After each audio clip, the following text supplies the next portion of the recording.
Nous continuons la série des vidéos qui donnent la pêche 5 fruits et 5 légumes.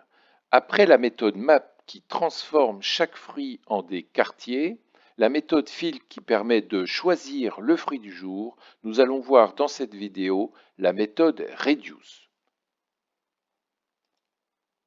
REDUCE permet de prendre à chaque itération un objet et de le transformer. Après avoir lavé mes pommes, nous allons l'éplucher et la transformer en quartier. Nous allons faire la même chose avec l'orange et accumuler l'ensemble dans un même objet. Nous finirons évidemment avec les morceaux de banane pour obtenir finalement un objet qui ressemblerait à une salade de fruits. Miam miam. Reduce permet de rendre un objet. Ça peut être un objet de type tableau, un nombre ou un objet. Nous allons préciser reduce dans le cas d'un objet.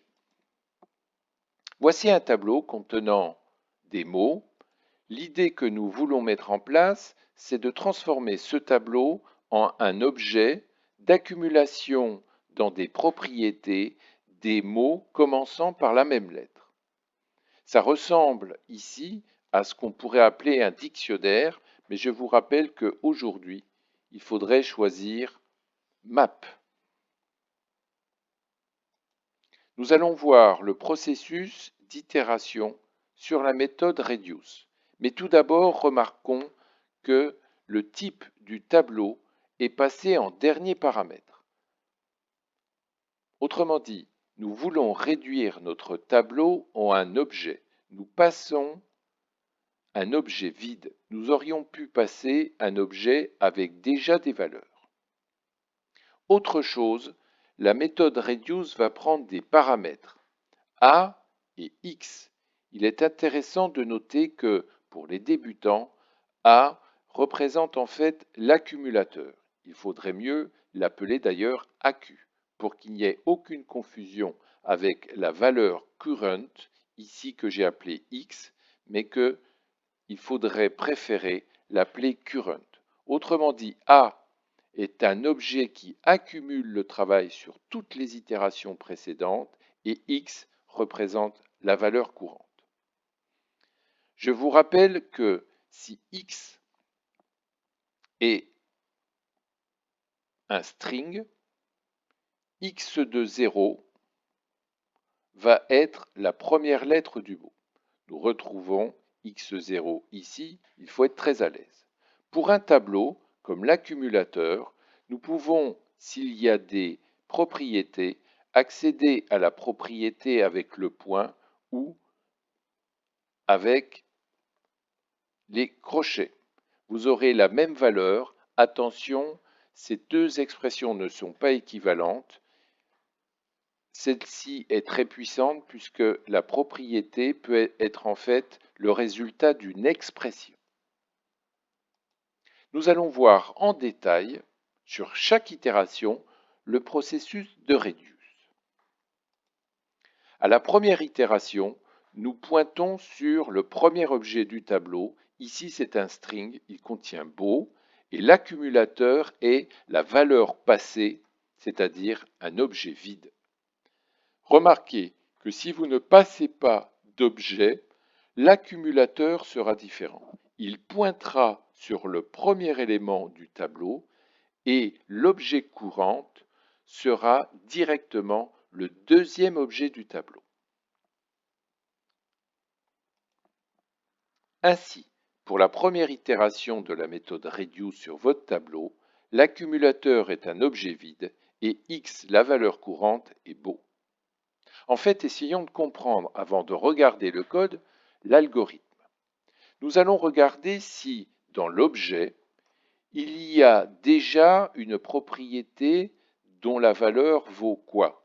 La valeur vaut B. Si ce n'est pas le cas, nous allons créer cette propriété pointant vers un tableau.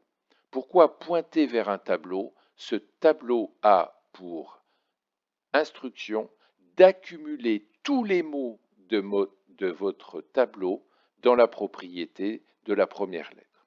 Autrement dit, regardons maintenant le code. Nous avons testé si l'objet contenait la propriété de la première lettre du mot courant, autrement dit X vaut beau, la première lettre X crochet 0 vaut B. Ce n'est pas le cas. Bilan, nous allons faire cette expression. Cette expression consiste à prendre l'objet vide, de lui ajouter une propriété. Je rappelle que les objets en JavaScript sont dynamiques. Une propriété dont la lettre sera B et de lui donner un tableau vide en référence. Autrement dit, voici ce qui se passe à l'issue de ce test. L'étape suivante est évidente. Elle sera à faire pour l'ensemble des itérations. Vous allez accumuler, évidemment, le string pointé.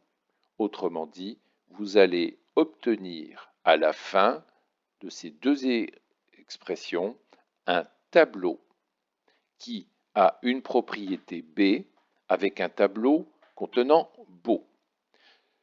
Ce lien sur A va être retourné pour la prochaine expression. C'est important de comprendre que vous avez un va-et-vient entre la valeur accumulée qui devient ensuite la valeur pour l'expression suivante.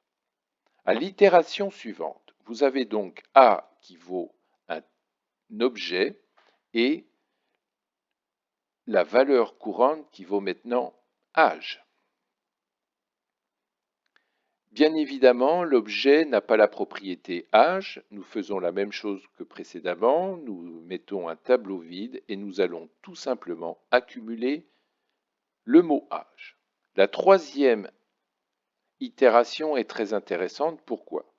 Pour la première fois, nous rencontrons un accumulateur qui a déjà la propriété A.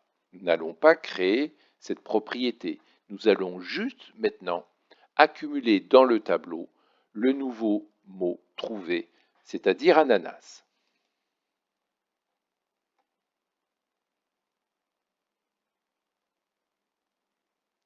Pour l'itération suivante, le processus est identique, le mot ballon existe, vous l'accumulez.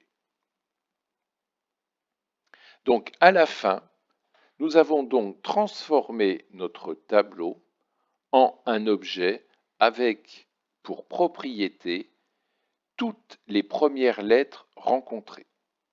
Autrement dit, vous avez la lettre B qui contient l'ensemble des mots avec la lettre B et une dernière propriété avec A. Nous voyons donc la puissance d'écriture de la méthode Reduce sur les tableaux.